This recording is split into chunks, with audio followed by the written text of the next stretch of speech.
दोस्तों नमस्कार, मैं हिमांशु शर्मा आपके अपने ही channel astro with Sharma ji में मैं आप सभी का हार्दिक अभिनंदन करता हूं। आज से हम एक नए सीरीज़ की शुरुआत कर रहे हैं। वस्तुतः देखिए 12 लग्न होते हैं। 12 अलग अलग लग्न में कौन कौन से ग्रह कारक हैं और कौन से ग्रह अकारक हैं, और जो ग्रह कारक हैं वो कारक ही क्यों हैं और जो अकारक है वो क्यों अकारक हैं, इस विषय पर हम बात करेंगे। 12 लग्न में से सबसे पहले आज हम मेष लग्न के ऊपर बात करेंगे। चलिए, मेष लग्न के स्वामी होते हैं मंगल देव, जिन्हें नवग्रहों में सेनापति की उपाधि प्राप्त है। मंगल देव युवा अवस्था के कारक हैं। चूंकि मंगल देव युवा अवस्था के कारक हैं, इसलिए मेष लग्न में पैदा हुए जातक अपने उम्र से कुछ कम दिखाई देते हैं। चेहरे में उत्सुकता तेज होता है, ठीक है। उसके अलावा मेष राशि जो है वह एक चर राशि है, तो मेष राशि में जन्मे हुए जातक कहीं ना कहीं पर थोड़े ज़्यादा चंचल होते हैं। यदि मैं कुछ निगेटिव पॉइंट ऑफ व्यू से बात करना चाहूँ तो मैं ये बोल सकता हूँ कि मेष लग्न में पैदा हुए जातक या मेष राशि के जातक थोड़े से ज़्यादा सेपरेटिव टेंडेंसी के होते हैं। उनके अंदर थोड़ा सा सेपरेटिव टेंडेंसी होती है, ठीक है। चलिए, अब हम यह देखते हैं कि मेष लग्न में कौन से ग्रह हैं जो कारक हैं और कौन से ग्रह हैं जो अकारक हैं। चलिए, आज के कार्यक्रम को प्रारंभ करते हैं। सबसे पहले एक नंबर मतलब मेष राशि के स्वामी हुए मंगल देव। चूंकि मंगल देव इसके लग्नेश हैं, मेष लग्न में मंगल देव लग्नेश बनते हैं, इसलिए मंगल देव कभी भी कोई भी बुरा प्रभाव नहीं देंगे। मंगल देव हर हमेशा उस जातक के लिए योग कारक ही होंगे जिनके जन्म कुंडली में लग्न में 1 नंबर लिखा हुआ है, ठीक है। मंगल देव को इसके अलावा एक जो स्थान मिला हुआ है वह है 8वां स्थान, जो त्रिक भाव है, जो बहुत ही बुरा भाव है। लेकिन फिर भी चूंकि मंगल देव इस कुंडली में लग्नेश हैं, ठीक है, इसलिए उन्हें अष्टम भाव का दोष नहीं लगेगा। हालांकि 8वां भाव एक बहुत ही बुरा भाव है। यदि कोई दूसरे ग्रह को 8वां भाव मिला होता तो हम यह बोल सकते थे नहीं, यह ग्रह हमारे लिए कारक नहीं है, अकारक है। लेकिन चूंकि मंगल देव को 8वां भाव के साथ साथ पहला भाव भी मिला, मंगल देव ही लग्नेश हैं, तो लग्नेश हमेशा जातक के लिए शुभ ही होते हैं। तो सबसे जो पहला कारक ग्रह हुआ वह हो गया मंगल देव, मंगल ग्रह, ठीक है। अब हम आते हैं दूसरे भाव में। देखिए, दूसरा भाव जो है, पहले मैं आपको एक अष्टम द्वादश थ्योरी बता देता हूं, फिर मैं दूसरे भाव से रिलेटेड आपको कारण बताऊंगा वह कारक है या अकारक है। देखिए, 12वां जो भाव होता है वह हमारे व्यय का भाव है, ठीक है। हर एक चीज से 12वां उसका व्यय होता है। मतलब यदि यह हमारा होम टाउन को दिखाता है, यदि हमारे जन्म स्थल को दिखाता है, तो इससे 12वां 1 2 3 4 5 6 7 8 9 10 11 12, इस भाव से यह भाव जो है वो 12वां भाव है। तो यह हमारे सुख के व्यय को दिखाता है, यह हमारे जन्म स्थली से दूर जाने को दिखाता है, यह हमारे वाहन सुख के कमी को दिखाता है।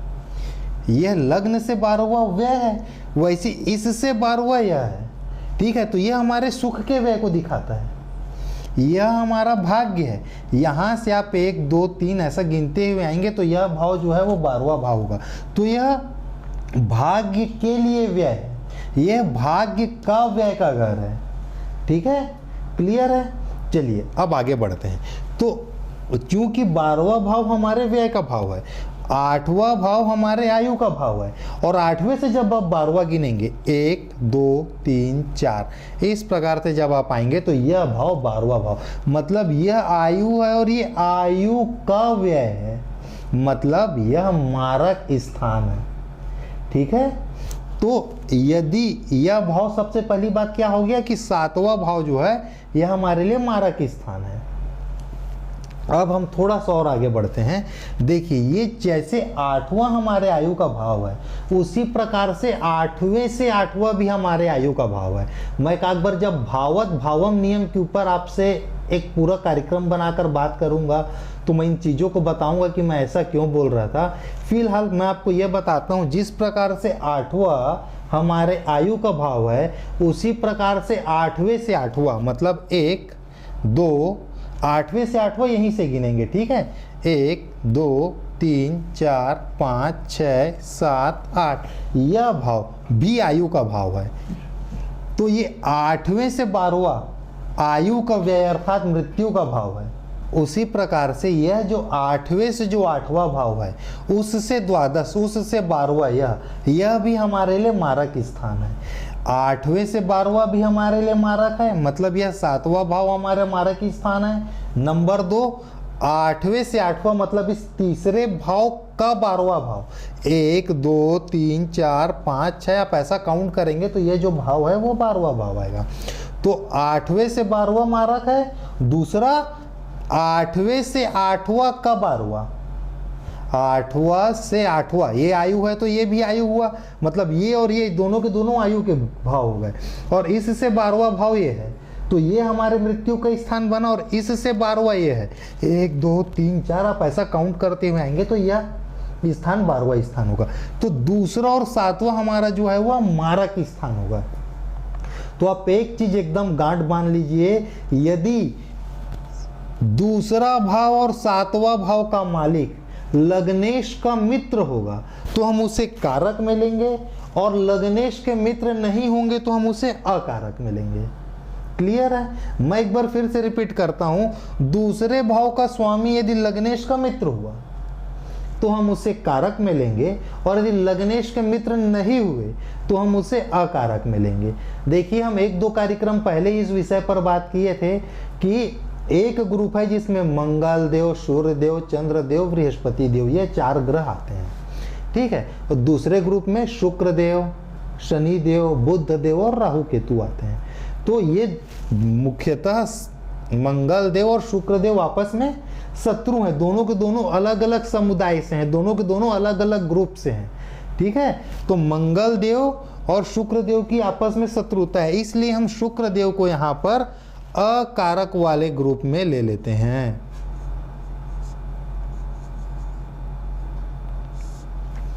ठीक, फिर हम आ जाते हैं अगले भाव में, 1 2 के बाद तीसरा भाव।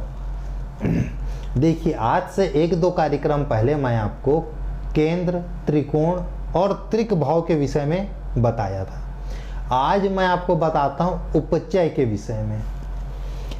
तीसरा बुरा, तीसरे से बुरा 6वां और 6वें से बुरा 11वां, 3 6 और 11, ये 3 भाव जो हैं यह उपचय कहलाते हैं। जब मैं प्रैक्टिकली कुंडली का फलादेश करूंगा तो मैं इसके कुछ फेवरेबल पॉइंट्स को भी बताऊंगा, लेकिन फिलहाल आप मोटा मोटा 60% 70% तक यह बोल सकते हैं कि तीसरे से बुरा 6वां और 6वें से बुरा 11वां। हालांकि 11वां हमारे आय का भी भाव है, वहां के स्वामी ग्रह का मजबूत होना बहुत जरूरी है हमारे निरंतर आय के बने रहने के लिए। ठीक है, तो तीसरा भाव जो है यह बुरा भाव होता है, और 6 8 12 या त्रिक भाव होते हैं। इसे ज्योतिष, भारतीय ज्योतिष के परिप्रेक्ष्य में अच्छा नहीं माना जाता। इस विषय में भी मैं आपसे बात किया था। तो बुध देव को दोनों के दोनों अच्छा स्थान नहीं मिला, ना तीसरा अच्छा स्थान है ना 6वां। तो बुध देव को हम फिर से अकारक की श्रेणी में ले लेते हैं। फिर हम आ जाते हैं चौथे नंबर में। चौथा भाव है, यह केंद्र का भाव है। केंद्र का भाव बहुत ही अच्छा भाव होता है, और साथ ही साथ चंद्रदेव और मंगल देव दोनों के दोनों आपस में अति मित्र है। देखिए 4 नंबर मतलब कर्क राशि, कर्क राशि के स्वामी होते हैं चंद्रदेव, और चंद्रदेव और मंगलदेव आपस में अति मित्र हैं। तो हम चंद्रदेव को किधर ले लेंगे, कारक के तरफ। आगे बढ़ते हैं, फिर हम आते हैं 5वें भाव में। 5वें भाव में क्या लिखा है, 5 नंबर। 5 नंबर मतलब सिंह राशि। सिंह राशि के स्वामी कौन हुए, सूर्यदेव। सूर्यदेव और मंगलदेव आपस में अति मित्र हैं। देखिए एक तो मंगलदेव सूर्यदेव को त्रिकोण का जगह दिए, 1, 5 और 9, यह 3 जो है यह त्रिकोण का भाव है, जो कुंडली के सबसे अच्छे भावों में से एक है, सबसे अच्छे भाव। यहाँ जो भी राशि लिखी है उसके जो भी स्वामी ग्रह होंगे वो हर हमेशा आपको शुभ परिणाम ही देंगे। ठीक है, तो एक तो त्रिकोण का घर मिला इसलिए सूर्यदेव योग कारक हैं। नंबर 2 लग्नेश के मित्र हैं इसलिए फिर से योग कारक हैं, तब वह अति योग कारक हो गए। तो अपन सूर्यदेव को कारक की सूची में ले लेते हैं। 6 नंबर के ऊपर तो हम लोग पहले से बात कर चुके थे, 3 और 6 दोनों के दोनों बुध देव का था। फिर 7 नंबर में आ जाते हैं। 7 नंबर मतलब तुला राशि, तुला राशि मतलब शुक्र देव। दूसरा और 7वां इस विषय में भी हम बात कर चुके हैं। फिर हम आ जाते हैं 8 नंबर में। 8 नंबर 8वीं राशि, 8वीं राशि मतलब वृश्चिक राशि। ठीक है, मंगल देव की राशि, मंगल देव ही लग्नेश थे, तो उस विषय में भी हम पहले से ही बात कर चुके हैं। अब हम आ जाते हैं 9 नंबर में। गुरु को यहाँ पर 2 अलग अलग भाव मिला है, एक ये और एक ये। ठीक है, एक भाव बहुत अच्छा है, दूसरा भाव बहुत बुरा है, लेकिन जो भाव अच्छा है वह भाव त्रिकोण का भाव है। त्रिकोण के स्वामी कभी भी अशुभ परिणाम नहीं देते हैं। लग्नेश कभी भी अशुभ परिणाम नहीं देंगे, चाहे उनकी दूसरी राशि 6 में आए, 8 में आए, 12 में आए, कहीं पर भी आए, लग्नेश कभी भी बुरा प्रभाव नहीं देते हैं। वैसे ही त्रिकोण स्वामी बुरा प्रभाव नहीं देते हैं। तो एक तरफ तो गुरु को एक अच्छा भाव मिला, त्रिकोण मिला, इसलिए वो योग कारक हो गए। दूसरे तरफ सबसे गंदा भाव मिला 6, 8, 12, ये गंदे भाव हैं।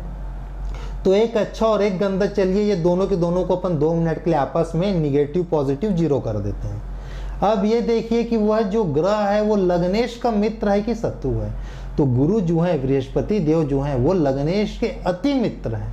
तो 2 अच्छी चीजें हो गई, एक तो लग्नेश का मित्र होना, दूसरा एक त्रिकोण का घर मिलना।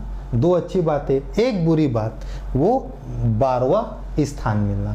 तो 2 चूंकि अच्छी बात है इसलिए हम गुरु को कहाँ ले लेंगे, कारक में ले लेंगे।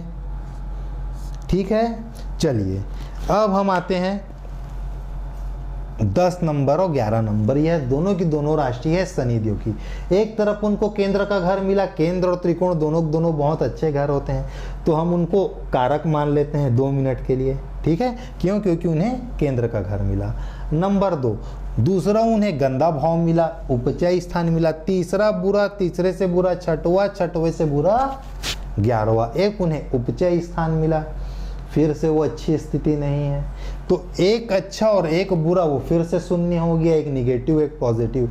चलिए अब यह देखते हैं क्या वह ग्रह लग्नेश के मित्र है या शत्रु। तो शनि और मंगल के बीच में अति शत्रुता है। तो बुरी वाली 2 चीजें हो गई, अच्छी एक ही चीज हुई। तो हम शनि को अब कहां पर ले लेते हैं, अकारक में। राहु केतु की तो कोई राशि ही नहीं होती है, बाकी 7 ग्रह का यहाँ पर विवरण आ गया है। राहु केतु तो जहाँ पर बैठते हैं उसके अनुसार वह फलों को देते हैं।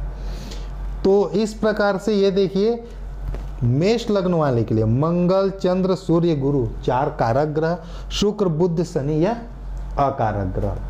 उत्तर कालामृत में शुक्र देव को तो साक्षात मार्केश कहा गया है। उत्तर कालामृत में शुक्र देव को साक्षात मार्केश कहा गया है।